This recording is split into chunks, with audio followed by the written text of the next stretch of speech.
sat in a hotel. It is Sunday the 9th of October and it's 37 minutes past 9.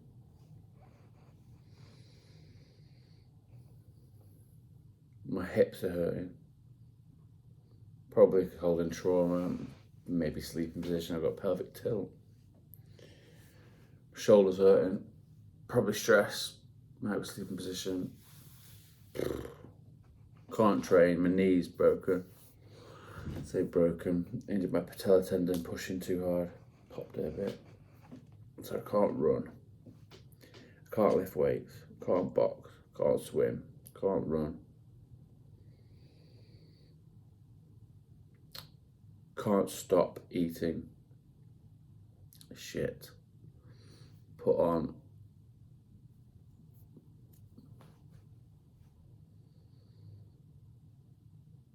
£12 in 6 weeks, probably. Yesterday was a bad one. I'm looking over at the mess there. I'll count up how many calories, but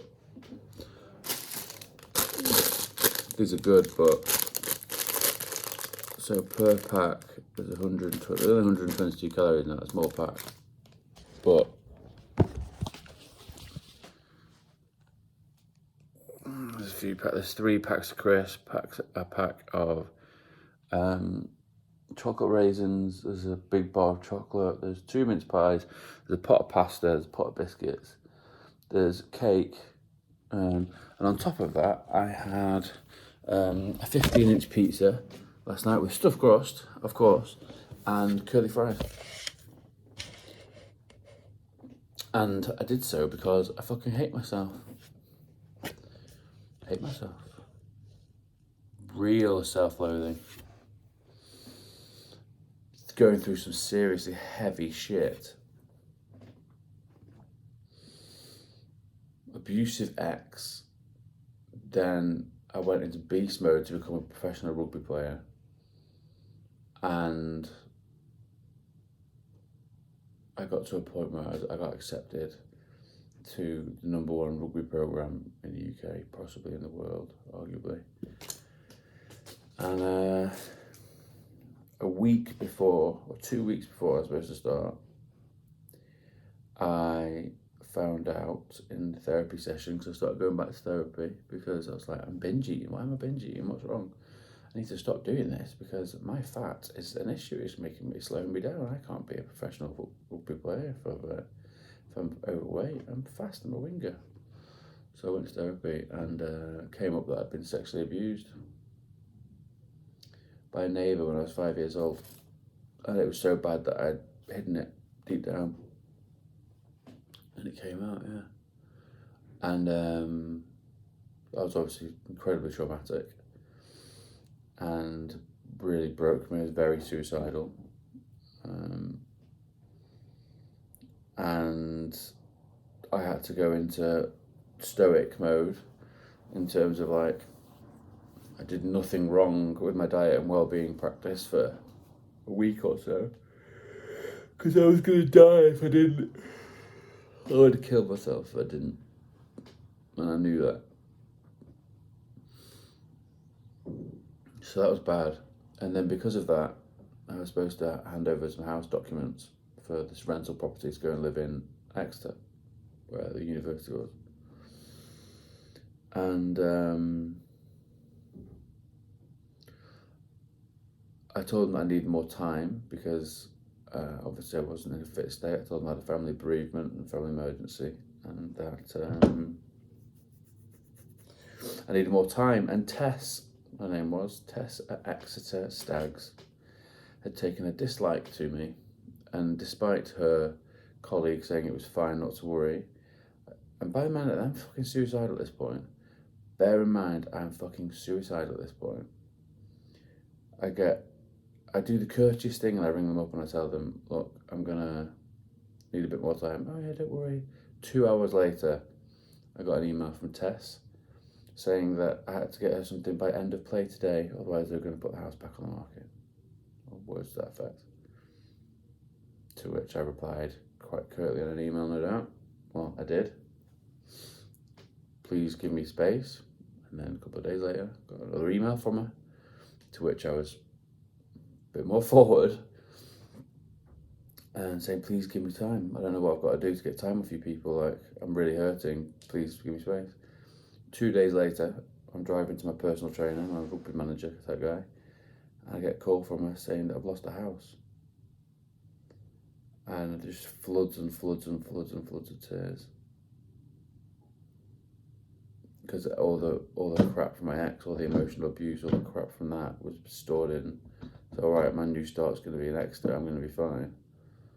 And then I got the abuse, which rocked me. And then I got the house taken off me and the opportunity taken off me, basically, because it was too late to find another house. It was a beautiful, beautiful house. The dog would have loved it. And I had that opportunity taken from me, which hurt. But then it would have been easier if I had emotional support at home, right? Yeah, it would have been. But I didn't.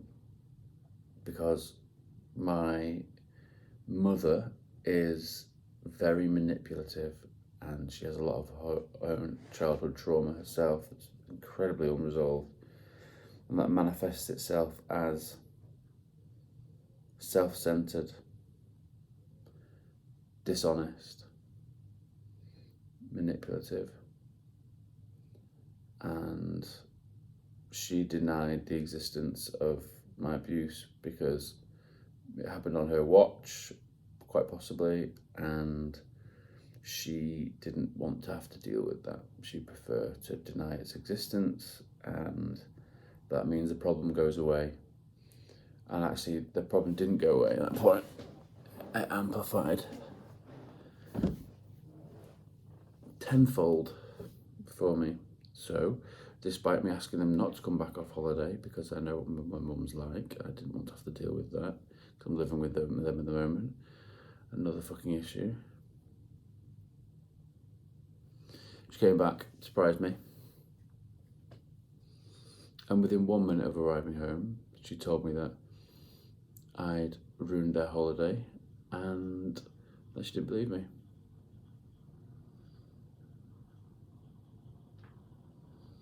Which hurt, because no one gives a shit about me and my family. And I've had years and years and years of conditioning to make me feel like shit. I was sexually abused as a kid. I was bullied in primary school. I was the odd one out in my next school. Then I was bullied by teachers at private school.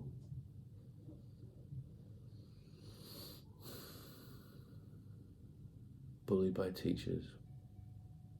It's bad, that. Everyone that's ever had a duty of care towards me has let me down. I can count on one hand people that have helped me. Really helped me. Really cared, you know? Count on my hand. And it just makes me feel like shit. I got kicked out of school for something that I should have been suspended for, but they wanted me out. Admittedly, look, I had made mistakes, but I was minor. And it was all blamed on me. Of course, it had nothing to do with parenting. All blamed on me. Isolating. No one ever asked me if I'm alright. That's one thing. I think that's important as well. It's like, no one's ever actually asked me. Put the arm on me. Are you alright? As in, do you want to talk about anything? Are you okay? No one ever. And I've seen firsthand what happens when lads from affluent families, millennials, have nice mums who are good to them, very, very good to them. And it just creates massive man babies. And resentment. And in that light, I'm incredibly fortunate because my mum doesn't give a shit. So I've had to go out on my own and get myself fucked up to rebuild myself. So yeah, I fucking hate myself, and I binge eat to hurt myself because I can't drink alcohol. I used to do it with alcohol, can't do that anymore because I stopped. Used to do it with drugs, can't do that anymore because I stopped. So yeah, I fucking hate myself because of years of being made to feel like a nuisance, unwanted, unloved, not supported, not helped on my own my whole life. My best friend, brother, got manipulated. It's just he's a weak bloke, so he got totally manipulated by his new wife, his now wife rather, because of her unresolved childhood trauma. Because she craves attention, so she's purposely driven a wedge between us, which is heartbreaking. My granddad, my absolute hero, has got Alzheimer's. He's like the only one that I feel like. But even then, I couldn't speak to him when he was young because he's like this stoic Scot who doesn't talk about anything. So I've lost my brother basically. I've lost my granddad, losing my granddad. Lost my sister because all the things that I don't want to be, she is. She's a spoiled brat. She's really, really, really not nice to me. My mum and dad have got their own shit. They don't care. It's just like all those people and the Exeter abuse. All these things in I missed my best friend's wedding. All these things in 3 months after dealing with a totally emotionally manipulative and abusive relationship I took myself out of, and then losing my place at Exeter. This all happened in 4 months. Fucking heavy. So I've been suicidal again. I relate very. Not to the point where, oh my god, this is so bad, I can't take it, but to the point of I just don't want to deal with this anymore. Just don't want to deal with it anymore. It's too much. It's not like what like it has been before, and I've been at my fucking wrist with a knife. It's not like that. That's like a distraught sort of in the moment snap. Bang! I'm so sad. Whereas this is more like I hate myself deeply. All this stuff that keeps going on is just making it difficult to. I just don't want to. I can't be bothered anymore. Can't be bothered.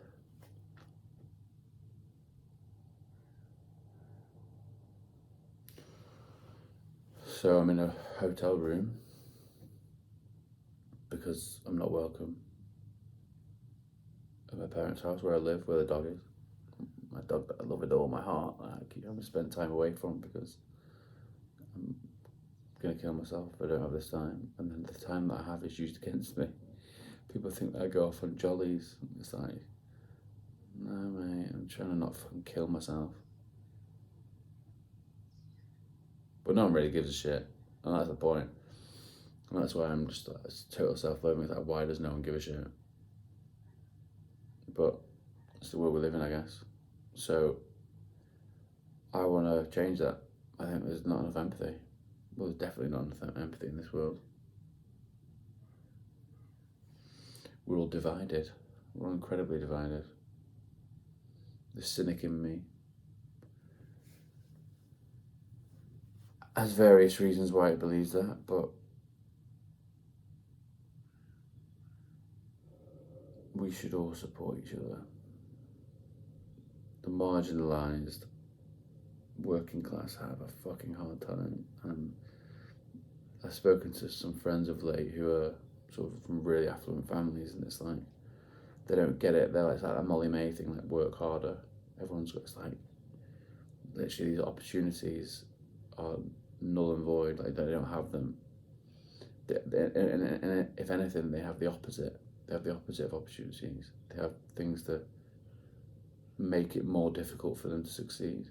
And it's very difficult to talk to people about it because everyone these days is so bigoted and their identity is crisscrossed and intertwined with their beliefs, and then it makes it incredibly difficult to have an open-minded or rational conversation with anyone about anything because you're not only just talking about a topic of conversation, you're talking about someone's identity, and when someone's identity is involved, it becomes a personal attack if you don't believe with them. And that's one of the big issues of today, is that you can't have different views to people and still be friends, and it's just division, constant division.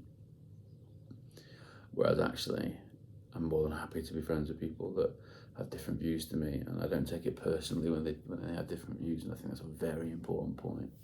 That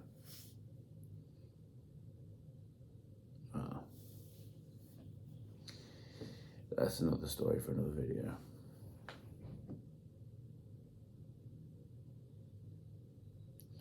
I suppose to sum up, it's like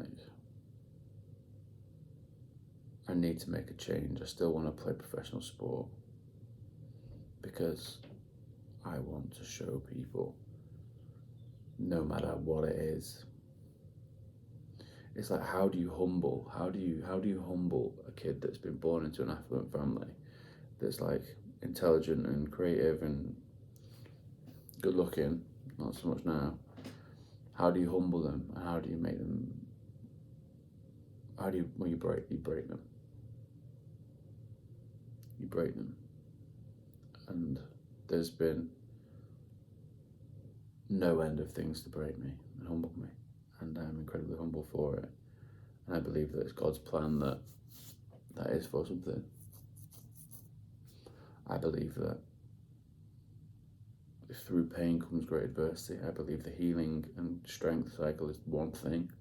Healing and strength are not two different things.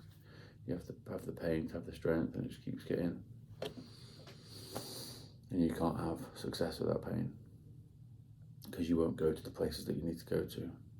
It's like sport. That's why people love sport. They can learn about themselves. Ultra marathon runners and stuff like that.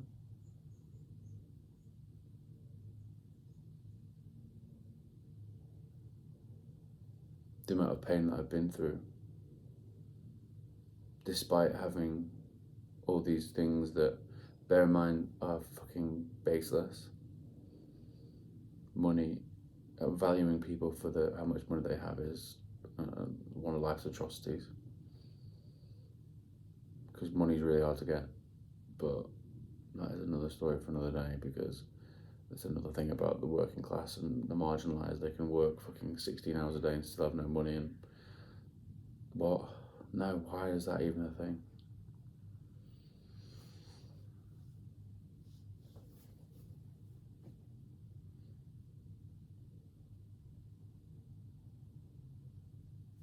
When you want to kill yourself,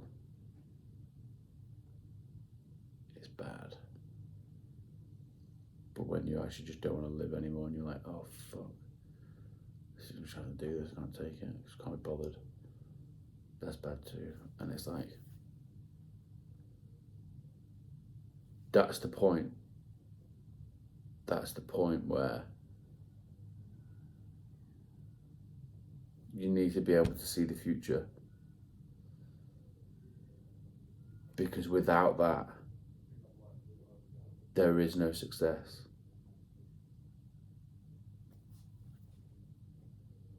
Without the pain, there is no success.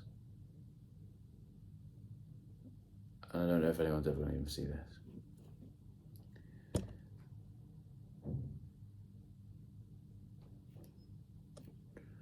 Drop the things that are making you feel worse. Drink, drugs, people, food. And get your head into something positive. Get focused, get purpose, work on yourself. I won't be a victim anymore. Been a victim my whole life, believe it or fucking not. From the outside, it's like people don't believe it, but from these few videos, it's pretty clear to see that some serious shit's happened to me. So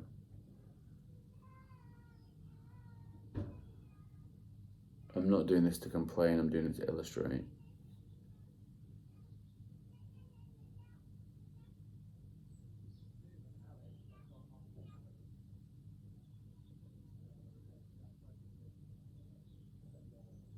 I'm the oldest person to sign their first professional NFL contract. How's about that? Why did I wink?